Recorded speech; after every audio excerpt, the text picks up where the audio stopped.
Hello viewers, this is Suman Dutta. তো আজকে present হলাম নতুন একটা ভিডিও নিয়ে। আজকে থাকছে ত্রিপুরা এসটিজিটি এক্সামের জন্য ইকোনমিক্স থেকে গুরুত্বপূর্ণ আরেকটা ভিডিও। তো আমরা জানি সবাই যে আমরা এখানে 500+ এমসিকিউর জন্য একটা টার্গেট রেখেছি। তো সেই টার্গেট অনুযায়ী গতকালকে আমরা দুটা ভিডিও দেখেছি। তো যারা যারা ভিডিও দেখেছো তোমাদেরকে অশেষ অশেষ ধন্যবাদ। তো আজকের ভিডিও শুরুতে, ঠিক আছে, আজকের ভিডিও শুরুতে তোমাদেরকে আমি 3টা প্রশ্ন দিচ্ছি। সেই প্রশ্নের উত্তরটা অবশ্যই আমাকে এই হয়তোবা কমেন্ট বক্সে হয়তোবা হোয়াটসঅ্যাপ গ্রুপে আমাকে লিখে দিবে, ঠিক আছে। তো ভালো করে লিখে নাও যে খুবই গুরুত্বপূর্ণ প্রশ্ন এটা। যে এই যে প্রশ্নটা হচ্ছে, আর্যদের প্রাচীনতম ধর্মগ্রন্থ কোনটি? আগে লিখে নাও, আর্যদের প্রাচীনতম ধর্মগ্রন্থ কোনটি? 1 নাম্বার। তারপর আরেকটা প্রশ্ন হচ্ছে যে আর্যদের রাষ্ট্র, সমাজ এবং অর্থনীতি সম্পর্কে কোথা থেকে জানা যায়? আর্যদের রাষ্ট্র, অর্থনীতি, সমাজ সম্পর্কে কোথা থেকে জানা যায়? ঠিক আছে, আবারও বলছি, আর্যদের রাষ্ট্র, সমাজ ও অর্থনীতি সম্পর্কে কোথা থেকে জানা যায়?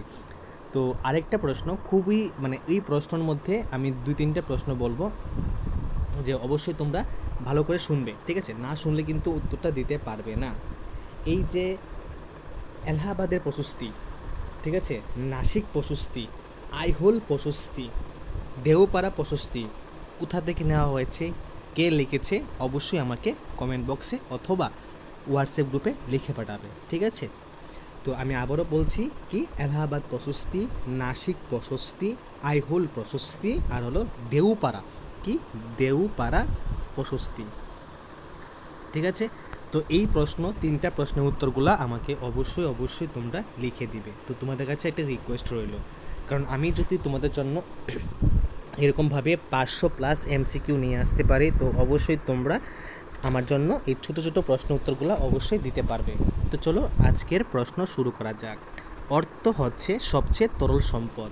খুবই গুরুত্বপূর্ণ পার্ট একটা। অর্থ কি? অর্থ একটা সবচেয়ে একটা তরল সম্পদ, গুরুত্বপূর্ণ তরল সম্পদ।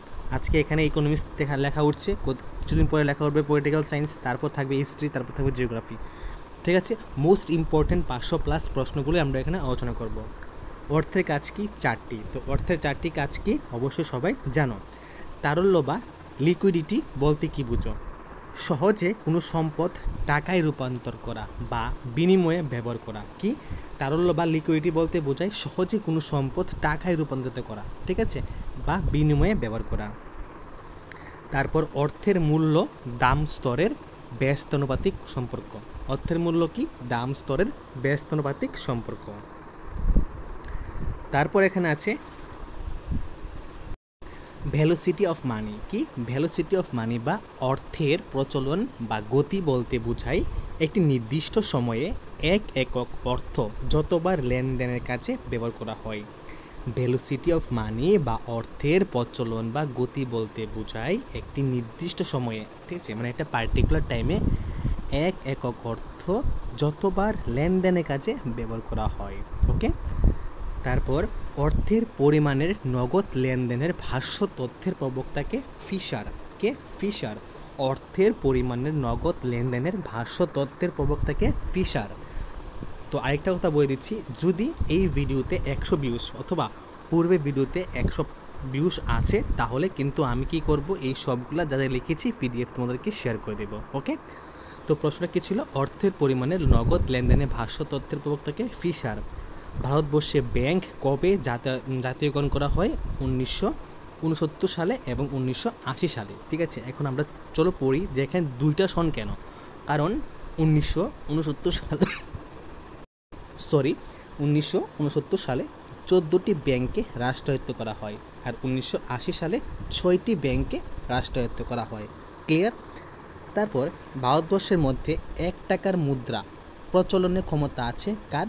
ভারত সরকারের অর্থ মন্ত্রকের হাতে। ভারতবর্ষের মধ্যে 1 টাকা মুদ্রা প্রচলনের ক্ষমতা আছে কার? ভারত সরকারের অর্থ মন্ত্রকের হাতে। প্রথাগত ঋণের বাজারে কি? প্রথাগত ঋণের বাজারে ঋণ গ্রহণের কাগজপত্র বন্ধকি ঝামেলা বেশি, সুদের হার কম, ঠিক আছে।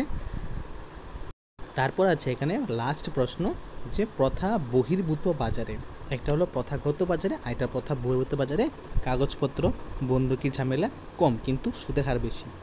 প্রথাগত বাজারে কি এই কাগজপত্রের আর বন্ধকির ঝামেলা বেশি, কিন্তু সুদের হার কম। আর প্রথা বহির্ভূতের মধ্যে এই কাগজপত্র বন্ধকির কোনো ঝামেলা নাই, কিন্তু সুদের হার খুব বেশি। ঠিক আছে, তো আজকের এই 3rd নং পার্টে তোমাদের কাছে এই ভিডিওটা কেমন লেগেছে অবশ্যই আমাকে বলবে। যদি ভিডিওতে তোমরা কিছু নতুন শিখতে পেরেছো অবশ্যই আমাকে কমেন্ট করে জানাবে। আর ভিডিও যদি পছন্দ হয় তাহলে অবশ্যই লাইক করবে এবং বেশি করে শেয়ার করবে। এবং সবার কাছে রিকোয়েস্ট রইল, প্রথম যে 3টা কোশ্চেন তোমাদের সাথে শেয়ার করলাম 3টা কোশ্চেনের উত্তর অবশ্যই দেওয়ার চেষ্টা করবে।